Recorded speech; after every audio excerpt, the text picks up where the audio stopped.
All right, so my first app that I'm looking at is Kahoot. And if you've never used Kahoot, it is free to have a subscription.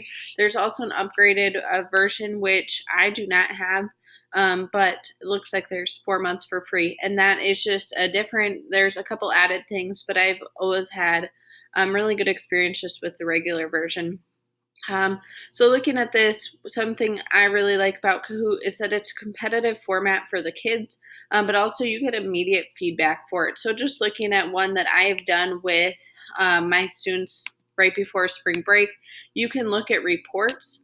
And something that's cool about it is so then if I'm looking, I can look at a summary of what are some questions that they needed help with. Was there anybody who didn't finish? I can look specifically who was involved. Um, I can play it again. So there's just a lot that I get right away, but then also students get immediate feedback after each question on whether it's right or wrong.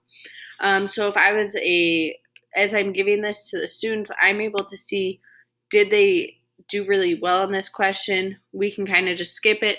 If they did poorly on the question, I like to then have that time to explain to them, okay, overall as a class, we didn't do very well. Here's what we need to know. Because a lot of times I do use this as a review for tests. So just seeing what information they still need help on or what information they're completely set on. So then if you're ready to play it, so if I've got my catechism review again, I can hit play. And there's a couple different ways you can do it. So you can assign a challenge game to learners. So this is really good for if you've still got people virtual. But I even did it with my 5 who are still virtual in class. So you teach it. And they just on their device then get it should pop up, a classic. You can do teams. I always just like to have it individualized for the students. But then what they get is a game pin. So it's very private for just your class. And so the students at home would be able to play this.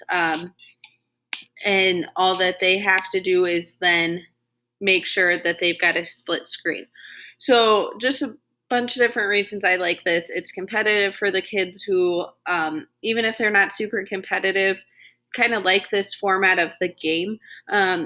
Gives them immediate feedback, but also gives immediate feedback to the teacher. I like standing behind them to kind of see their screens if they got it right or wrong.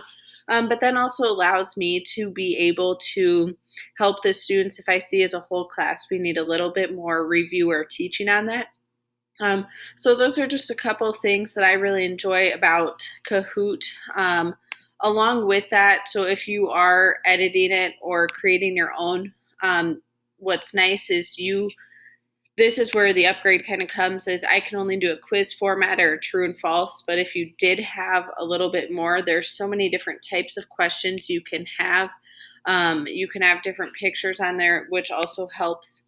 The last thing that I'd like to do is look specifically. You can look at different ones that the kids might. So if you're working on science, I know we did physical and kinetic and potential energy, and that's something that I didn't create them. I just used the Kahoots that were already made by other teachers. So there might be questions that you didn't quite go through, but it still gives the chance for the students to get a little bit of a review of what you just covered and maybe even dive deeper into different things that you didn't necessarily cover in your section.